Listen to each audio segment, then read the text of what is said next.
Hi, I would like to show you my new tools for automated static XOR key extraction. Let's dive right in. The first step to extract an XOR key is to use the new patterning tool called initpattern, which is available on my GitHub repository from the URL that you can see, and I will also link it in the description below. What it does is the initpattern tool creates a very special pattern and writes it to your disk. This could be an SD card, a micro SD card, a USB pen drive, or perhaps even an SSD, something like that. The initpattern tool does two passes. The first pass it does is it writes a pattern that is especially for flash translation layer reconstruction, FTL reconstruction, where the question is, are the pages old, so have they been overwritten already, or are those new pages? Due to wear leveling, you will have, on a raw NAND flash, you will have both old and new pages. And to be able to discriminate those, this pattern has the text overwritten in it. So you can then tell when you see that pattern that this is an overwritten page, and you can recognize from the service area what the meaning of overwritten actually is in the service area, or in the FTL if you have an FTL area on the flash. The second pass has several patterns on it. So the second pass overrides everything that has been written on the first pass. In the beginning of the flash, we will have 512 megabytes of the new FTL pattern. So it's also for recovering the flash translation layer, which has block addresses inside each inside each sector, or sector addresses and block addresses. Afterwards, we have the classical XOR patterns. So we have a 00 pattern with 512 megabytes, and the 77 and the FF pattern with 256 megabytes each. In case you need more of them, you can just reconfigure them in the initpattern tool, and you can increase the size, for example, if you need, or make smaller versions of it. But that's the default configuration that we're providing here. After the XOR pattern, the tool creates the LDPC pattern. The size of the LDPC pattern depends on the data area size, and that at the moment depends on the size of the disk. So the larger the size, it will try to fit in according to the data area size. And after the LDPC pattern, all the remaining space of the disk is filled with the FTL new pattern. So you have the FTL new pattern both in the beginning of the disk, especially for the block 0, and up also at the end of the disk, until the end of the disk. So that's the patterns that we have. I'll show you how the patterns look like a little bit later. Now the next step is, after you've written the pattern to the disk, the next step is that you dump the disk with a NAND flash reader, like for example PC 3000 flash extractor, or visual NAND reconstructor. And then you take this dump file, plus additionally a geometry file, which tells the tool about the geometry of the pages and blocks. And you run them through the XOR search tool. And the XOR search tool then searches for the XOR key. And when it finds the XOR key, it extracts the XOR key. And when it finds the things, then it writes the key to a file. And afterwards, you can use this file with the normal tools to, like VNR for example, to dynamically decrypt the XOR areas, the data areas with the XOR key. How do you run the XOR search tool? The usage we have here is you run Perl XOR search PL, you provide it with the dump file, you provide it with the XOR key file that you want to have written, and you provide it with the geometry case file. Here I gave an example how it could look like, for example, with a Phison 2251 controller. How does the XOR search actually work? The first thing it does is it searches for the beginning of the patterns inside the pages. So it starts it only takes a look at the first page of each block, and there it tries to identify the beginning of the data area size in each page. And it searches for all the patterns, the 00 pattern, the 77 pattern, the FF pattern, the LDPC pattern, and the FTL pattern inside the pages. And as soon as it has found, and it searches through the first page, and as soon as it has found all those patterns to be available, and having matched them against each other, it immediately knows the patterns, which pattern is which pattern, and therefore knows which of the patterns exactly are the 00 pattern. When you normally do the XOR key extraction with just one kind of pattern, like just the 77 pattern or just the 00 pattern, then you usually have the problem that you see lots of different blocks, but you don't really know whether one of them is 00, whether one of them is 77. So you don't really know it. Since we have several different patterns, and since they have a very different structure against each other, as soon as we find them, we clearly know which of the patterns is which pattern. That's the first thing that helps here. Afterwards, we extract all the blocks with the 00 patterns in them. Not all of them, we just take up to 49 blocks. And the reason why we're taking the 00 pattern is that there are ECC algorithms, error correction code algorithms, like for example LDPC, that's the low density parity check algorithm, which have the property that when the data area is 0, that the ECC area is also completely 0. And so if we take the 00 patterns, it's more likely that the ECC pattern without XOR is also 00, and that we therefore get the ground truth also for the ECC area to decode it correctly. After we have extracted those up to 49 blocks, we do a majority voting, which is also called bit verify by some tools, to correct any errors inside those patterns, and thereby to recover the XOR pattern for the whole block. In the end, if everything was successful, it writes the key to an XOR file, and then you can use the key with any other tool. Now the next question you likely have is, where do I get those geometry files from?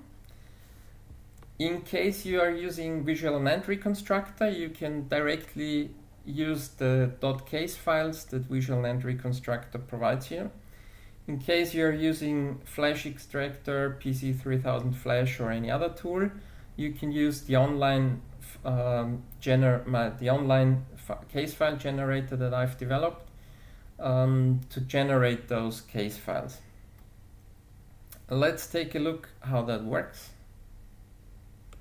so that you can see it.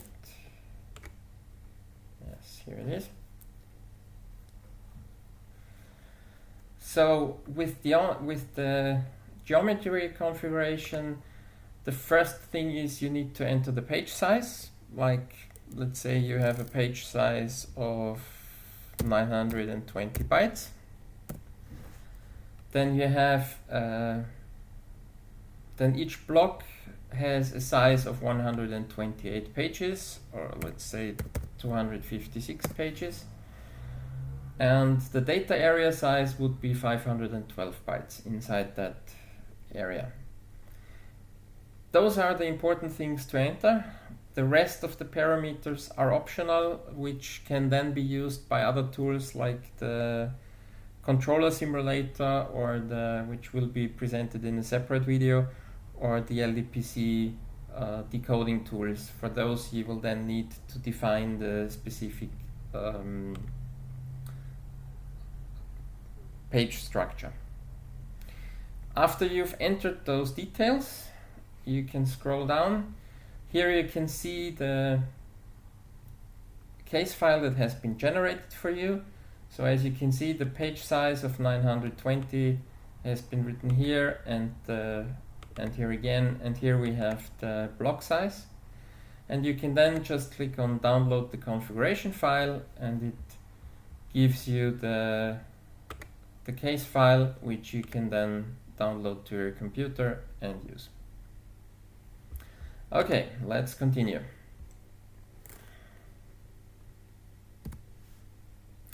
What are the limitations of this solution? So the first thing is you need the correct page size of the dump, otherwise the tool will most likely not be able to find all the patterns correctly, since they will not match up.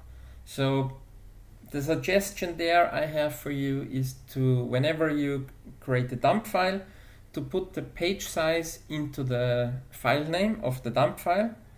This should make it easier later on if you just find a random dump file and you want to analyze it, and you see that it's XOR encrypted, that you can feed the correct page size and be able to decode it. If you just find a random XOR encrypted dump and you don't know the page size, then you won't be able to do much with it. So a good standard practice is to put the page sizes into the file name. The next topic is we need the correct or a multiple of the block size.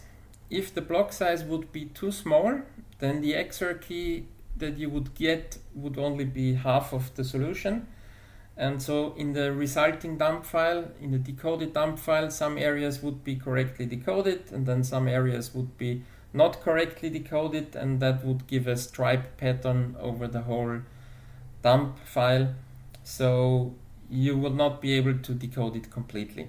In that case, try to increase the block size, or make sure that you get the block size correct. If you give it a multiple of the block size, then that's not a big problem, because then you just get an XOR key that is just a multiple of the XOR key, and it will just be bigger, and perhaps it might be a little bit slower. But it won't be a problem, so it would still work to correctly decode your data. A bigger limitation is that it cannot handle dynamic or adaptive XOR at the moment. The reason there is that I do not fully understand how dynamic XOR or adaptive XOR actually really works. I hope that I will find someone who can explain those things in detail to me. Then I will try to add support for those mechanisms into the tool. Yes. The biggest problem, the biggest limitation that I see is that this XOR search will not be able to help you at all if the data area is AES encrypted.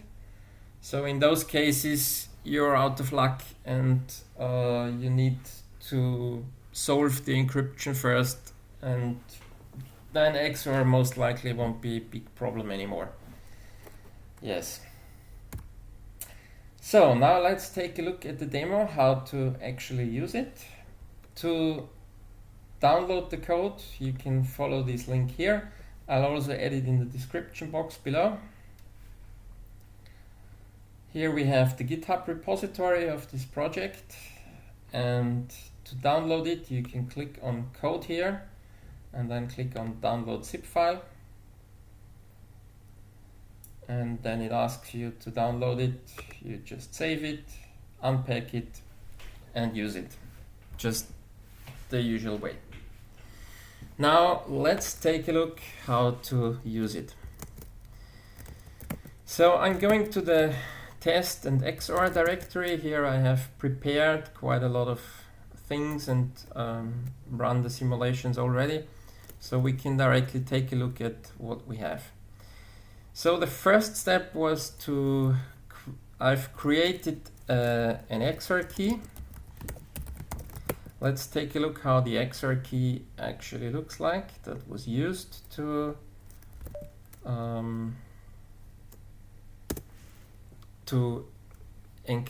used by the controller.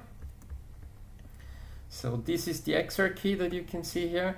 You can see we have 16 pages. So one block is 16 pages here due to the 16 pixels vertically. And we have 1240 pixels to the right side. So that's the page size that we have here. It was generated by a linear feedback shift register algorithm to get the characteristic function. One interesting method I found recently with the image magic viewer that we have here is that you can increase the size of the window here, and you get very nice lines, stripes in the image here. You'll see a little bit later why this is very helpful. Okay, that's this. Now let's take a look at the script, what we've been doing. So that's the whole test script, which automatically tests through all the XOR functionality here. So the first step was we've created a pattern with the initpattern tool, which I've described before, and it's written out to a dump file, to an image file here. So not directly to disk in this case, but if you have a physical disk, I suggested you, instead of writing it to a dump file, to write it directly to the disk. That has several advantages. You need less disk space on your system, and it's faster. And you get the advantage of the 2 passes. Since an image file can only handle 1 pass, if you write it to an image file, then you will only get the second pass, not the first pass. And then we're telling it the size of the image. So in this case, we've been creating a 2 gigabyte image, and we designed it for a data area size of 512 bytes. Let's take a look at the resulting image.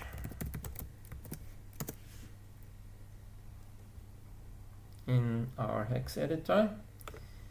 So here you can see the FTL pattern for from the second pass.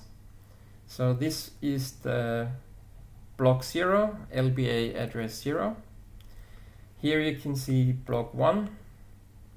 You see it both in hexadecimal over here and in decimal. And you also see the absolute number of byte position of the first byte of the block. And you also see the number of megabytes where that position is.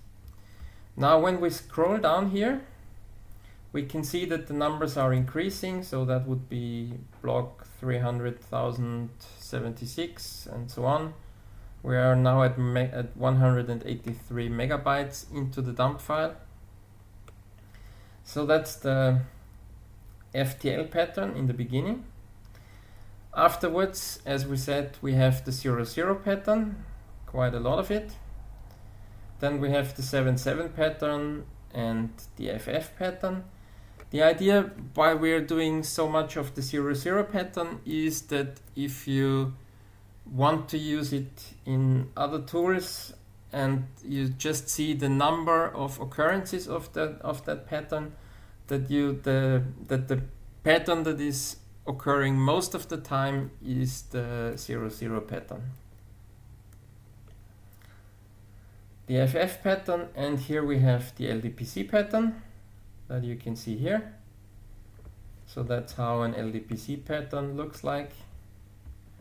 And then at the end of the flash we have the FTL pattern again. So here we see the block numbers. Let's go right to the last block. Here we have, that's 2 gigabytes. So this is the last block of that thing. Yes.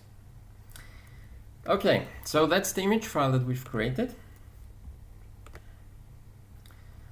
Then we have used the controller simulator here to generate, to simulate writing that pattern through a controller to an AND flash and dumping the NAND flash afterwards. The controller simulator lets us create 2 dump files. One of them contains bit errors and the other one is free of bit errors and a clean image, a clean dump file. So that one would be without bit errors. So we can test both, we can use both files for testing. We've been given it this case file, which defines the geometry for all the for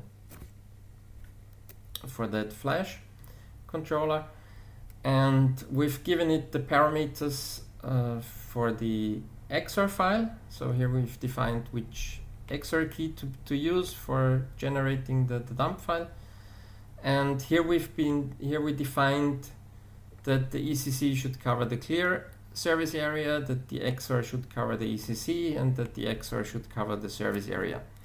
I've explained those concepts in another video. I will, in the ECC versus XOR video, I will link that in the description below. If you haven't watched that yet, then I recommend to watch it to understand what those are about. Okay, and now that we've done that, we can now take a look and try to find the XOR key. Let's try to run the XOR search tool. It tells us how we have to run it. So the first parameter is the dump file. So we just copy and pasted the dump file name. Then we need the output XOR pattern. So that's output XOR pattern.xor. Yeah, I just had the idea. Let's put the size, the page size into it as well, so that it's easier for us to view it afterwards. So that's the way. Always put the page size in brackets like this into the file name to make it easy to view it with the dump viewer. And then we need the case file. That was the geo512.case. Okay, now we can run it. I will make the terminal window a little bit bigger. So it reads the configuration, the geometry configuration from the case file here. In the case file we already have the definitions for where the data positions are, but at the moment the XOR search tool really searches for the data area. I think I want to improve it, the XOR search tool, to, if you give it a data area in the case file, that it tries those data areas first before searching through the whole page to find it. So the page size given was 1240 bytes. We have 16 pages per block. And now you can see that it starts searching here at offset 0, at offset 2, 4, 6, and now we're getting to offset 8, and there it will likely find the patterns. Yes, and you can see we found all patterns. We can stop searching. Loading maximum 49 full blocks from the dump. If it takes too much RAM and crashes, then please reduce the maximum blocks parameter in the script. Hooray, it did not crash. Dump fully loaded, calculating the XOR pattern from 49 patterns, writing out final pattern to output XOR pattern.dump. So now we can take a look at that file. That was dump view again.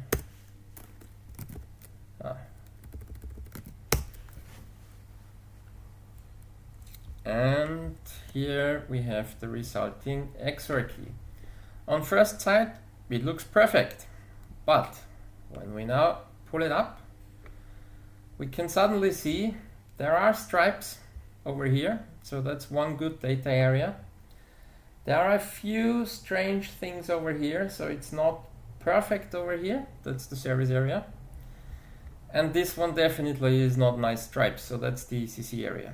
Here again we have the data area, and here again we have the ECC area. So just from this visualization we can determine that the XOR searching was successful.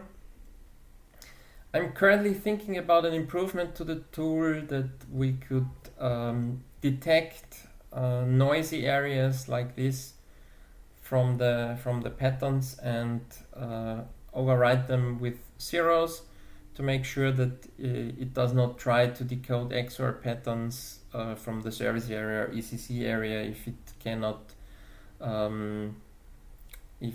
decode them correctly. So at the moment it just produces random values there, and that might make it more difficult depending on the further algorithms to decode it. But you could also try to do that yourself by changing it with a hex editor, something like that. Okay, so we found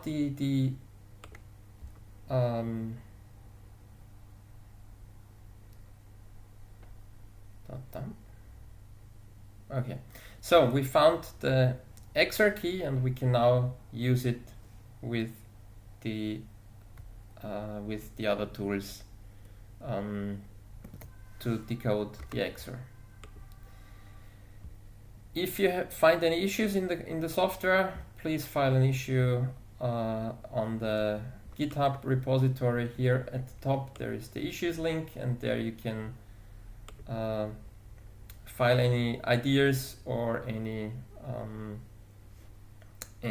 problems, and you can also take a look at which problems have been solved in the past already. If you need any support, if you have any support questions, feel free to ask on the HDD Guru forum. And if you have a little bit of time, I would ask you to fill out my survey to let me know which things you're interested in, what I should work on to improve the XOR key recovery for you. Okay, thanks a lot for your time, and have a nice day. Bye bye.